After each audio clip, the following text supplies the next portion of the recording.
A primavera está a chegar e com ela novos ritmos de leitura. Leia artigos de opinião e receba acesso antecipado a todos os episódios de Podcast Plus. Acompanhe a atualidade ao minuto. Assine hoje o Observador com até 58% de desconto e habilite-se a ganhar uma tote bag e um voucher da Livraria Almedina. Tudo em observador.pt. 6 horas em ponto.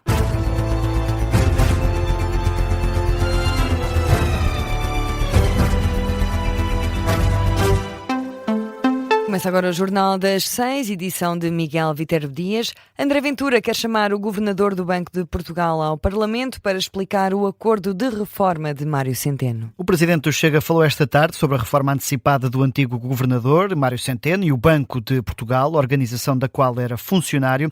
Ora, André Ventura quer mais detalhes sobre o acordo e por isso vai chamar Álvaro Santos Pereira, o atual governador, à Assembleia da República. Houve acordo escondido, provavelmente ilegal, ou pelo menos altamente suspeito e, de certeza, incrivelmente pouco ético.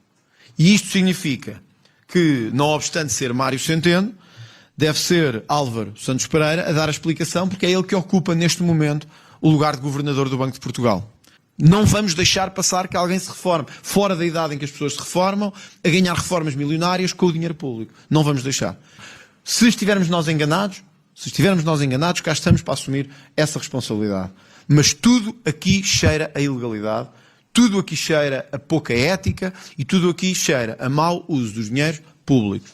André Ventura, numa declaração aos jornalistas na sede nacional do Chega, em que respondeu ainda às questões sobre uma Mafalda Livermore, militante do partido que integrava os serviços sociais da Câmara de Lisboa, mas geria um conjunto de casas sem condições de habitabilidade destinadas a imigrantes. O presidente do partido garante que vai atuar, mas reparte ainda assim as culpas.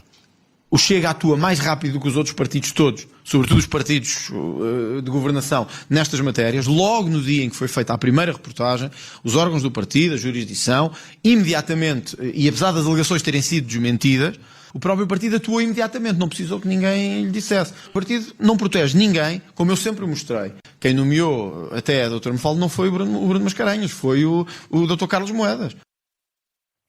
André Ventura a reagir ao caso divulgado pela RTP, o presidente do Chega, que convocou esta conferência de imprensa para voltar a lamentar as críticas que o partido recebeu sobre o stand na Futuralia, que várias organizações acusam de promover um discurso anti-imigração.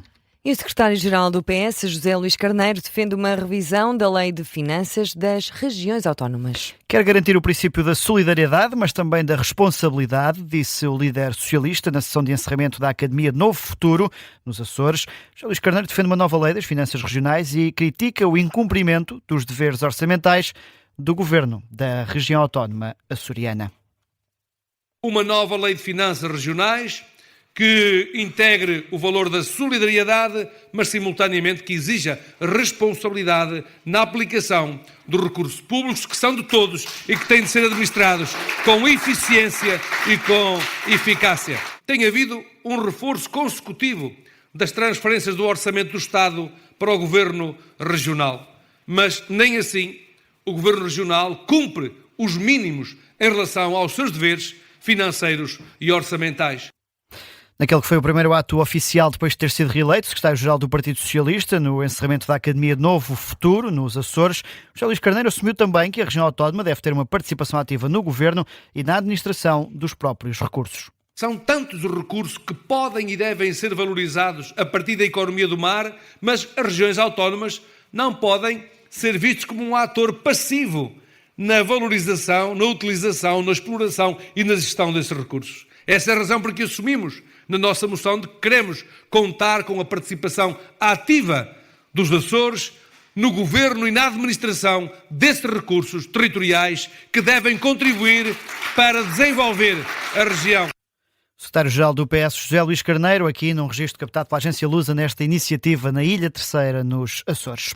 Já o secretário-geral do Partido Comunista diz que a CGTP faz bem em impor-se na reunião entre o Governo, a UGT e os patrões. Mesmo sem ter sido convidada, a Intersindical vai apresentar-se para a reunião no Ministério do Trabalho, que está marcada para as 3 da tarde de amanhã. Ora, Paulo Raimundo diz que o Governo teve muita coragem ao deixar a CGTP fora das negociações e por isso a Central Sindical faz muito bem a ir ao Ministério reivindicar em nome dos trabalhadores. Este mesmo Governo, que estes mesmos partidos ao serviço do pacote laboral, decidiram, com uma coragem é muita, deixar de fora da negociação, deixar de fora do debate a CGTP, pois faz bem a CGTP amanhã mesmo apresentar-se onde se vai discutir. Eles não querem ouvir perante a ofensiva, o que é preciso é alternativa. Perante a precariedade, o que é preciso é estabilidade. Perante o aperto, o que é preciso é mais salários. Perante a vida dura, o que é preciso é uma vida melhor. Não querem ouvir, mas vão ter que ouvir. O secretário-geral do PCP, Paulo Raimundo, durante o discurso do almoço comemorativo dos 105 anos do partido, num som captado pela agência Lusa. E arrancaram hoje no Algarve os trabalhos preparatórios para a alimentação artificial de praias. A intervenção, que começou no troço Quarteira Garrão, em Lolé, representa um investimento de mais 14 milhões de euros. Os trabalhos prevêem a instalação de condutas e equipamentos necessários à operação de dragagem e transporte, que vão permitir depositar mais de 1 milhão de metros cúbicos de areia nas praias mais vulneráveis à erosão.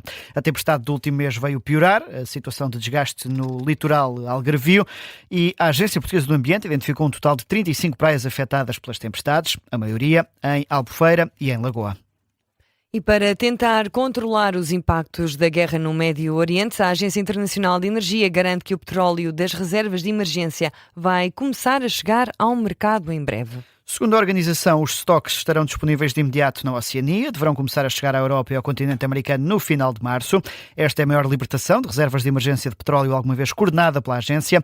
Na passada quarta-feira, face à pressão dos mercados, os 32 países que integram a organização foram unânimes na decisão de libertar 400 milhões de barris de petróleo. Desde o início da guerra no Irão, o preço do petróleo disparou já cerca de 25%. E no futebol, o Porto entra em campo daqui a pouco mais de 2 horas frente ao Moreirense. Depois da vitória contra o Stuttgart, na primeira mão dos oitavos de final da Liga Europa, o treinador do Porto quer focar-se agora no campeonato. Francesco Farioli espera um jogo competitivo e elogia o trabalho da equipa do Moreirense nesta edição da Liga Portugal. Sabíamos e sabemos as dificuldades deste jogo e deste adversário. Mesmo na primeira volta, num jogo em que tínhamos o controle, foi muito difícil desbloquear o jogo e virar o resultado. Amanhã espero outro jogo competitivo contra uma das equipas que, como disse, estão a jogar muito bem na Liga. Francesco Farioli, em conferência de imprensa sobre o encontro desta noite. Já o treinador do Moreirense, Vasco Botelho da Costa, elogiou o processo defensivo do conjunto azul e branco. É uma equipa que, quando tem que baixar linhas, baixa, mas nós vemos na cara dos jogadores que sentem prazer em defender, que sentem prazer em trancar a baliza e, portanto, isto leva-nos para uma dimensão do jogo, que é a dimensão mental e a dimensão física, onde a equipa do Porto é extraordinária, é de um nível estratosférico, do melhor que eu já vi desde que me lembro de ver futebol, e isso é aquilo que vai ser o nosso grande desafio, é conseguirmos ter níveis e índices competitivos para jogar este jogo, para conseguir disputar o jogo. O treinador do Moreirense sobre este jogo que arranca no Estádio do Dragão às 8h30 da noite. Com relato e análise na Rádio Observador a partir então das 8h15 da noite, e assim fechamos o Jornal das 6, edição do jornalista Miguel Viterbo Dias. Até logo. Breve. Já não será comigo.